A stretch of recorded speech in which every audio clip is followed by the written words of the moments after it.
Hello everyone, सभी को नमस्कार। आप सभी का एक बार फिर से स्वागत है मेरे इस यूट्यूब चैनल पे जिसका नाम है देख लो ज़रा। आज से इस चैनल पर एक नया प्रैक्टिस सीरीज स्टार्ट होने जा रहा है जिसका नाम है ज़बरदस्त प्रैक्टिस सीरीज। भले ही यहाँ सिर्फ 3 या 4 एग्ज़ाम का नाम लिखा हुआ है, लेकिन ऐसा नहीं है कि ये सिर्फ इन्हीं 3 या 4 एग्ज़ाम में काम आएगा। जिस भी एग्ज़ाम में इंग्लिश आता है उन सभी एग्ज़ाम में ये प्रैक्टिस सीरीज ज़बरदस्त तरीके से काम आएगा। तो चलिए बिना समय गवाए हुए शुरू करते हैं आज का क्लास। तो ये है आज का हमारा पहला सवाल। To keep a great person or event in people's memory. इसका आंसर हो जाएगा option number B, commemorate. Commemorate का मतलब क्या होता है? किसी चीज़ को मनाना या समारोह करना।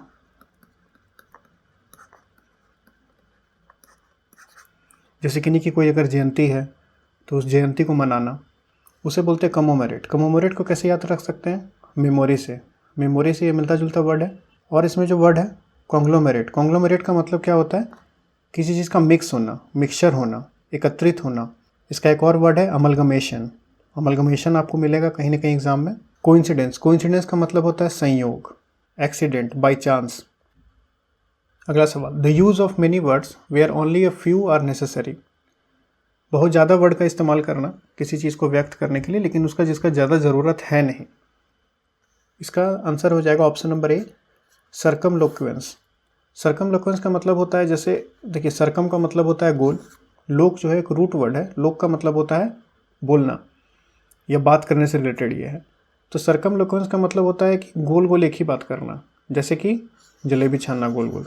ये हम लोग अपने बोलचाल की भाषा में बात करते हैं कि जलेबी मत छानो, सीधे डायरेक्ट पॉइंट पे आओ। इसका एक और ईडियम भी होता है, बीट अराउंड द बुश। इधर उधर की बात कर रहा है, मेन जो बात है वो नहीं कर रहा है। इसके कुछ और सिनोनिम भी होते हैं, जैसे कि आपको जो एग्ज़ाम में खास करके मिलेंगे, वर्बोसिटी, वर्डिनेस, यूफेमिज्म। तो इस तरह के कुछ इसका सिनोनिम है। कुछ इसके एंटोनिम भी होंगे जो इसके अपोजिट होंगे, जैसे टू द पॉइंट बात करना, कंसाइज बात करना, डायरेक्टनेस, स्ट्रेट फॉरवर्ड।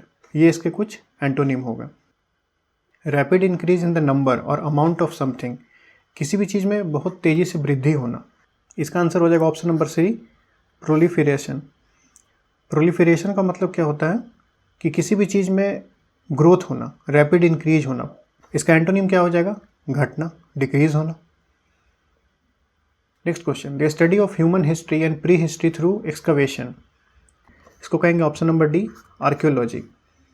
आर्कियोलॉजी, आपको पता होगा कि हमारे इंडिया में एक एसआई डिपार्टमेंट है, आर्कियोलॉजिकल सर्वे ऑफ इंडिया, पुरातत्व विभाग। कहीं की अगर हिस्ट्री को जानना है तो उसको पहले ज़मीन खोद के उसको देखा जाता है कि नीचे से क्या फॉसिल्स मिल रहा है, उसके हिसाब से उसको स्टडी किया जाता है कि इस फॉसिल से हमें क्या हिस्ट्री के बारे में पता चल रहा है, इंसान के हिस्ट्री या उस क्लाइमेट के बारे में, सब कुछ उससे पता चलता है। तो जब एक्सकवेट करके किसी चीज़ को स्टडी किया जाता है उसे बोलते हैं archaeology. A person who can speak only 2 languages. ध्यान रखिएगा, टू का एक और मतलब होता है बाई, तो इसका आंसर हो जाएगा bilingual. Option number A, monolingual, सिर्फ एक। मल्टीलिंगुअल का मतलब एक से ज़्यादा। बाईलिंगुअल का मतलब 2 लैंग्वेज। यहाँ से हम लोग का ईडीएम स्टार्ट होता है। हमारा पहला ईडीएम है by and by. By and by का मतलब क्या होगा? ग्रेजुअली। याद कैसे रखेंगे? जैसे धीमे धीमे, हम लोग जो हिंदी टर्म यूज़ करते हैं, धीमे धीमे, हौले हौले, आहिस्ते आहिस्ते, इस तरीके का जो वर्ड हम लोग यूज़ करते हैं उसी से आप इसको रिलेट कीजिए। बाई एंड बाई मतलब ग्रेजुअली, धीरे धीरे बढ़ना किसी चीज़ का। Next, break the ice. Break the ice, ये जो वर्ड है, ये जो ईडियम है, ये ज़्यादातर यूज होता है इंटरव्यू के टाइम के लिए या वाइवा के टाइम के लिए। जैसे कि मान लीजिए कि आप किसी इंटरव्यू में गए तो आपसे डायरेक्ट वो कोई ऐसा सवाल नहीं पूछेंगे जो एकदम टॉपिक से रिलेटेड हो या जिस चीज़ का आप इंटरव्यू देने जा रहे हैं उस चीज़ से रिलेटेड हो। आपसे वो एक बहुत बेसिक सा सवाल पूछेंगे, व्हाट इज़ योर नेम। ये जो क्वेश्चन है इसका आंसर आपको बहुत अच्छे से आता है, व्हाट इज़ योर नेम। तो ब्रेक द आइस का मतलब होता है टू स्टार्ट अ कन्वर्सेशन। किसी चीज़ को स्टार्ट कैसे किया जाए, रिलैक्स्ड मैनर में। ये नहीं कि अब आते के साथ उस पर एकदम बॉम्बार्डमेंट हो जाए कि हाँ बहुत हेवी क्वेश्चन उससे पूछा जा रहा है इंटरव्यू में। तो इस चीज़ को ईज़ करने के लिए, इस चीज़ को थोड़ा सा कंफर्टेबल करने के लिए ब्रेक द आइस इडियम का यूज़ हम लोग कर सकते हैं। ब्रेक द आइस का मतलब है टू स्टार्ट अ कन्वर्सेशन। अब ये इडियम है रेनिंग कैट्स एंड डॉग्स। इसका आंसर हो जाएगा option number D, raining extremely heavily. मतलब कि बहुत ज़्यादा मूसलाधार बारिश हो रही है, बहुत तेज़ बारिश हो रही है, उसके लिए हम लोग यूज़ करते हैं idiom raining cats and dogs. Wet behind the ears का मतलब क्या होता है? कि मान लीजिए कोई नौसिखिया है, एक्चुअल में इसका जो वर्ड है वो नौसिखिया ही होगा, लैकिंग एक्सपीरियंस और बी इमेच्योर। इसका मतलब हो गया कि कोई एक ऐसा इंसान है जो अपने काम में निपुण नहीं है। अगर वो निपुण नहीं है, अगर वो एक्सपर्ट नहीं है, तो फिर उसको अगर वो काम दीजिएगा तो उसके पसीने छूट जाएंगे। एक कहने का मतलब होता है कि उसके पसीने छूट गए। पसीने क्यों छूट गए? क्योंकि उस काम में एक्सपर्ट नहीं है। अगर वो एक्सपर्ट होता तो उसको ऐसा टेंशन नहीं होता, वो आराम से उस काम को पूरा कर पाता एकदम ईज़ में। अगर वो नहीं कर पा रहा है, उसके पसीने छूट रहे हैं, इसका मतलब वो इमैच्योर है। तो वेट बिहाइंड द ईयर, इससे आप याद कर सकते हैं। Next idiom, an axe to grind. An axe to grind का मतलब होता है to have a selfish aim or motive. ये आपको ज़्यादातर अभी एग्जाम में देखने को मिलेगा। ये इडियम बहुत ज़्यादा फेमस है, ये आ रहा है, an axe to grind. An axe to grind, a selfish aim और अ मोटिव, याद रखिएगा। अब हम लोग बात करते हैं सिनोनिम एंटोनिम का। एरोनियस, एरोनियस का सिनोनिम क्या होगा? एरोनियस का सिनोनिम होगा इनवैलिड। देखिए, एरर वर्ड से ही बना हुआ है, आप ध्यान से देखेंगे तो एरर वर्ड से ही बना हुआ है। एरर का मतलब होता है इनवैलिड, गलत है। बाकी ये जितने भी हैं 3, ये इसके एंटोनिम है। फोर्टिफाई, फोर्टिफाई का मतलब होता है किसी चीज़ को सिक्योर करना। आप फोर्ट से समझ सकते हैं, फोर्ट वर्ड जो है किला, तो किसी चीज़ को किला में डालना मतलब उसको सिक्योर करना। तो इसलिए इसका आंसर जो हो जाएगा option number C, secure. Next है हमारा जुडिशियस। जुडिशियस का मतलब होता है, आप ये यूज़ में आप सुने होंगे कि इसका हमें जुडिशियस यूज़ करना चाहिए। इसका आंसर होगा option number D, wise. Judicious use करना, वाइज यूज़ करना, ये नहीं कि उसे बर्बाद कर रहे हैं, इरेशनल। ये जितने भी है इसका एंटोनिम है। नेक्स्ट हमारा सवाल डाइसी। ये जो वर्ड है डाइस से बना है। डाइस, आपको पता है कि जब आप डाइस फेंकते हैं तो आपका कुछ सर्टेन होता है क्या कि 1 आएगा, 2 आएगा, 3 आएगा, 6 आएगा? कुछ सर्टेन नहीं होता, कुछ भी आ सकता है।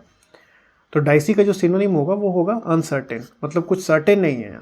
ये सब जो है श्योर, सेफ और सिंपल, ये इसके एंटोनिम हो जाएंगे। अब यहाँ से स्टार्ट होगा एंटोनिम। हमारा पहला एंटोनिम है स्टेशनरी। स्टेशनरी का मतलब होता है रुका हुआ। इसमें से कौन सा ऑप्शन है जो इसका एंटोनिम हो सकता है? Option number C, moving. Still जो है ये रुका हुआ है, मोशनलेस ये भी रुका हुआ है, टायर्ड ये भी रुका हुआ है। मूविंग, मूविंग एक ऐसा वर्ड है जो इसका एंटोनिम बन सकता है। नेक्स्ट हमारा वर्ड है स्टेल। स्टेल का मतलब है खराब हो जाना, तो इसका एंटोनिम हो जाएगा फ्रेश। हम लोग ये फूड के साथ ज़्यादातर यूज़ करते हैं, स्टेल फूड, बासी खाना। तो स्मेली जो होगा वो भी इसका सिनोनिम है, वो इसका सिनोनिम हो जाएगा। सोवर सिनोनिम हो जाएगा, ड्राई जो इसका सिनोनिम हो जाएगा। फ्रेश जो है इसका एंटोनिम है।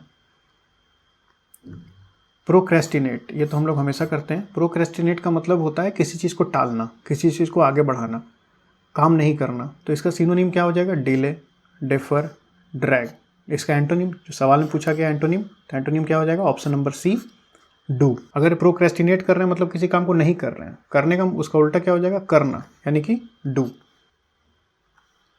नेक्स्ट हमारे पास वर्ड है एगोनी। एगोनी का क्या मतलब होता है? अत्यंत पीड़ा, दुख। तो इसका एंटोनिम क्या हो जाएगा? कंफर्ट।